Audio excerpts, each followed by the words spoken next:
Geometry के एक बेहतरीन प्रॉब्लम में हमें दो सर्कल दिए गए हैं जिनका रेडियस R1 और R2 है।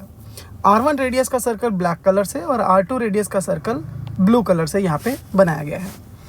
ये दोनों सर्कल एक दूसरे को एक्सटर्नली टच कर रहे हैं, कुछ इस तरीके से जैसा डायग्राम में दिया हुआ है।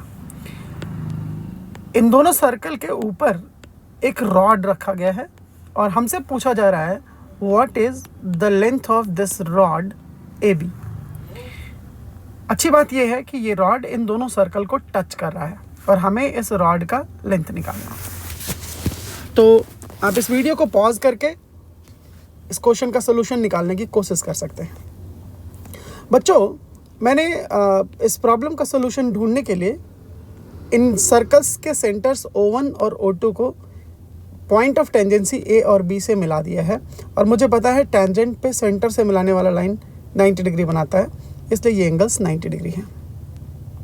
अब अगर ध्यान से देखें तो क्योंकि इस दूसरे सर्कल का रेडियस R2 है और पहले सर्कल का रेडियस R1 है, इसलिए ये जो गैप है ये गैप R2 माइनस R1 होगा।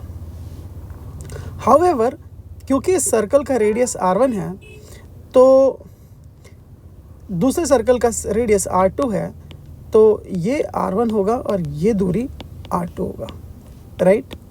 यहाँ एक राइट एंगल ट्रायंगल बनते दिख रहा है। ट्रायंगल का नाम O1 O2 और इस पॉइंट का नाम लेट से P रख देते हैं। तो O1 ट्रायंगल O1 O2 और P को अब ध्यान से देखते हैं। ये एक राइट एंगल ट्रायंगल है जिसका हाइपोटेनस कुछ इस तरीके का ट्रायंगल बन रहा है। तो मैं वापस से ये ट्रायंगल बना लेता हूँ और ये ट्रायंगल कुछ इस तरीके का है। ये परपेंडिकुलर है R1 माइनस R2, हाइपोटेनस है R1 प्लस R2 और ये मुझे चाहिए, ठीक है। पाइथागोरस थ्योरम लगाते हैं। R1 plus R2 whole square minus R1 minus R2 whole square is actually O1 P whole square.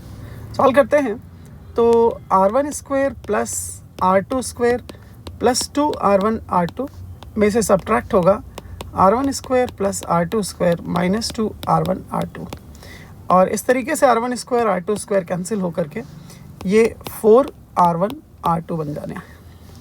इसको कैलकुलेट करके मैं कह सकता हूँ कि 4R1 R2 जो है वो हमारे AB का स्क्वायर है, या फिर मेरा लेंथ AB जो मुझसे पूछा जा रहा है वो हो जाएगा 2 times under root R1 R2। तो बच्चों, ये एक बेहतरीन रिज़ल्ट की तरह यूज़ करा जा सकता है।